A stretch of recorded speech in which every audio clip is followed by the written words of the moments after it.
అటు తిరుపతి నగరపాలక deputy mayor ఎన్నిక వాయిదా పడింది. కోరం లేక వాయిదా వేసినట్లు అధికారులు ప్రకటించారు. సభ నిర్వహణకు అవసరమైన సభ్యులు రాకపోవడంతో ఈ మేరకు నిర్ణయించారు. పిడుగురాళ్ల మున్సిపల్ వైస్ చైర్మన్ ఎన్నిక వాయిదా పడింది. కౌన్సిల్ సమావేశానికి వైకాపా కౌన్సిలర్లు రాకపోవడంతో ఎన్నికను ఆర్డీఓ రేపటికి వాయిదా వేశారు. ఎన్టీఆర్ జిల్లా నందిగామ మున్సిపల్ చైర్మన్ ఎన్నిక వాయిదా పడింది. కోరం లేనందున ఎన్నికను అధికారులు వాయిదా వేశారు.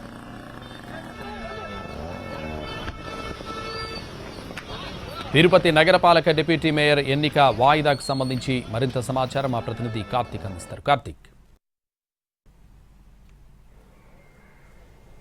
రైట్ సంతోష్, అంటే ఉదయం నుంచి రకరకాల ట్విస్టుల మీద ట్విస్ట్ అనేది కూడా ఈ యొక్క డిప్యూటీ మేయర్ ఎంపిక మీద కూడా కొనసాగుతోంది. ఉదయం వైఎస్ఆర్ కాంగ్రెస్ పార్టీకి సంబంధించినటువంటి కార్పొరేటర్లు బస్సులో వస్తున్న సమయంలో తమ కార్పొరేటర్లను కిడ్నాప్ చేశారంటూ కూడా పెద్ద ఎత్తున వైఎస్ఆర్ కాంగ్రెస్ పార్టీ కార్పొరేటర్లందరూ కూడా నిరసన వ్యక్తం చేసినటువంటి పరిస్థితి. అయితే అనూహ్యంగా కొద్దిసేపటి క్రితమే ఏదైతే కార్పొరేటర్లు నలుగురు కిడ్నాప్ అయ్యారని ఆరోపణలు చేస్తున్నారో ఆ నలుగురు కూడా వీడియోలను రిలీజ్ చేశారు. తాము ఎక్కడికి తమను ఎవరూ కిడ్నాప్ చేయలేదు, తామంతటా తాము వెళ్లిపోయాం, ఆ గందరగోళంలో సేఫ్టీగా ఉండడానికి వెళ్ళామంటూ కూడా చెప్పడం కూడా జరిగింది. అయితే ఆ నలుగురు కూడా కూటమికి మద్దతు ఇస్తున్నట్టుగా కూడా మనకు అందుతున్నటువంటి సమాచారం. అయితే ఈ రోజు కావాల్సినటువంటి కోరంకు దాదాపు 50 డివిజన్లు ఉన్నటువంటి తిరుపతి నగరపాలక సంస్థలో మొత్తం 25 మంది కార్పొరేటర్లు కూడా హాజరు కావాల్సినటువంటి పరిస్థితి. అయితే అందుకు తగ్గ సభ్యులు అనేది కూడా ఈ రోజు కౌంటింగ్ కు రాకపోవడంతో కేవలం 22 మంది వచ్చారు. దీంతో ఎన్నికల అధికారి రేపటికి ఈ యొక్క కౌంటింగ్ అనేది కూడా వాయిదా వేయడం కూడా జరిగింది. రేపు ఉదయం 11 గంటల ప్రాంతంలో కూడా యథావిధిగా ఈ యొక్క డిప్యూటీ మేయర్ ఎంపికకు సంబంధించినటువంటి ప్రక్రియ అనేది కూడా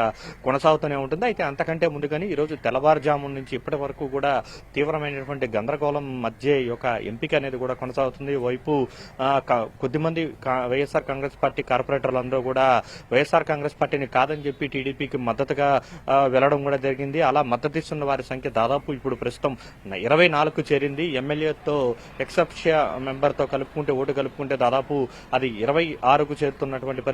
ఈ నేపథ్యంలో పూర్తి స్థాయిలో ఇలా అత్యధిక మెజారిటీ మాత్రం ఖచ్చితంగా తమకే ఉందంటూ రేపు జరగబోయేటువంటి ఎన్నికల్లో కూడా తాము విజయం సాధిస్తామంటూ కూడా ఏదైతే కూటమికి సంబంధించిన నేతలందరూ కూడా చెప్తూ వస్తున్నారు. మరొక వైపు తమ కార్పొరేటర్లను బెదిరించి భయపెట్టి మరీ తమ వైపు తిప్పుకున్నారని, ఇది అప్రజాస్వామికంగా జరుగుతోంది, ఇలాంటి చర్యలను తిరుపతిలో ఎన్నడూ చూడలేదంటూ కూడా మాజీ ఎమ్మెల్యే బొమ్మల కరుణాకర్ రెడ్డి తీవ్ర స్థాయిలో కూటమి నేతల మీద ఫైర్ అవడం కూడా జరిగింది. అయితే కొద్దిసేపటి క్రితమే హైకోర్టులో కూడా పిల్లి వేశారు వైఎస్ఆర్ కాంగ్రెస్ పార్టీ శ్రేణులు. తమ కార్పొరేటర్లకు రక్షణ కల్పించాలి, ఏదైతే ఇంటి దగ్గర నుంచి బయలుదేరినప్పటి నుంచి ఓటింగ్ కు ఎస్వీ యూనివర్సిటీ సెనెట్ హాల్లో పాల్గొనేంత వరకు కూడా రక్షణ కల్పించాలంటూ వేసినటువంటి పిల్లు హైకోర్టు కూడా స్వాగతించి వారందరికీ కూడా రక్షణ కల్పించాలంటూ కూడా తిరుపతి జిల్లా ఎస్పీకి ఆదేశాలు కూడా జారీ చేసినటువంటి పరిస్థితి.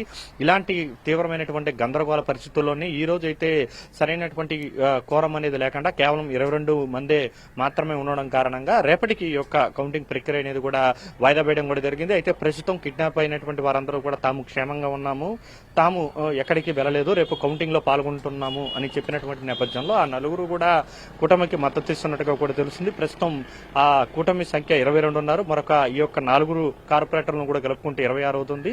సో ఈజీగా డిప్యూటీ మేయర్ ఎంపిక అనేది కూడా రేపు సాగుతుందనే అభిప్రాయాన్ని అయితే కూటమి నేతలు వ్యక్తం చేస్తున్నారు. అయితే అనూహ్య పరిమాణాలు ఉంటాయి, రేపు ఖచ్చితంగా కూడా మేమే విజయం సాధిస్తామంటూ కూడా వైఎస్ఆర్ కాంగ్రెస్ పార్టీ నేతలు చెబుతున్నటువంటి పరిస్థితి. ఇంత గందరగోళం నడుమే ఈ రోజు జరిగినటువంటి పరిణామాలను దృష్టిలో ఉంచుకుని రేపు మరింత భారీ భద్రత అనేది కూడా ఏర్పాటు చేయడానికి కూడా పోలీస్ శాఖ సిద్దమవుతుంది. రేపు ఉదయం 11 గంటల ప్రాంతంలో ఎస్పీ సెనెట్ హాల్లో నగర డిప్యూటీ మేయర్ ఎంపికకు సంబంధించి కూడా కౌంటింగ్ జరుగుతుంది. సంతోష్. కార్తీక్, అయితే రేపు ఎన్నిక పూర్తయ్యే అవకాశం ఉందా? వైసీపీ కార్పొరేటర్లంతా కూడా హాజరయ్యే అవకాశం ఉందా?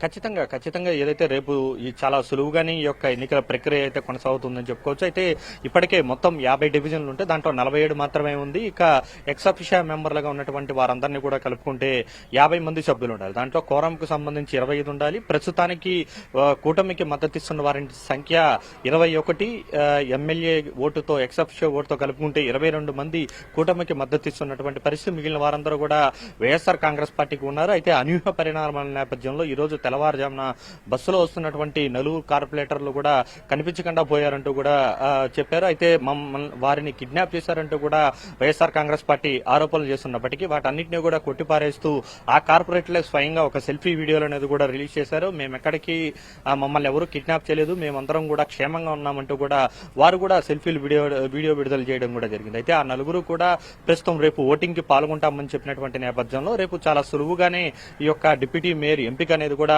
సజావుగా సాగుతున్నటువంటి అభిప్రాయం అయితే ఇటు కూటమి నేతల్లో కావచ్చు అందరిలో కూడా వ్యక్తమవుతుంది. రేపు ఉదయం 11 గంటల ప్రాంతంలో ఇప్పుడు ఆల్రెడీ ఉన్నటువంటి 22 మందితో పాటు నలుగురు కార్పొరేటర్లు ఎవరైతే ఉన్నారో రేపు వాళ్ళ నలుగురు కూడా రేపు ఓటింగ్ కి పాల్గొనేటువంటి అవకాశం ఉంటుంది. కాబట్టి రేపు చాలా సులువుగానే ఈ యొక్క ఎంపిక అయితే కొనసాగుతుంది. అయితే వైఎస్ఆర్ కాంగ్రెస్ పార్టీ తమ వ్యూహాలు తమకున్నాయి, ఖచ్చితంగా మేమే గెలుస్తాం, రాత్రికి చూడండి రాజకీయ పరిణామాలు మరింత రంజుగా మారుతాయి అంటూ కూడా ఏదైతే బొమ్మన కరుణాకర్ రెడ్డి చెప్పడంతో అసలు ఏం జరుగుతుంది రేపు అనేది కూడా మరింత ఉత్కంఠగా మారినటువంటి పరిస్థితి. Thank you Karthik.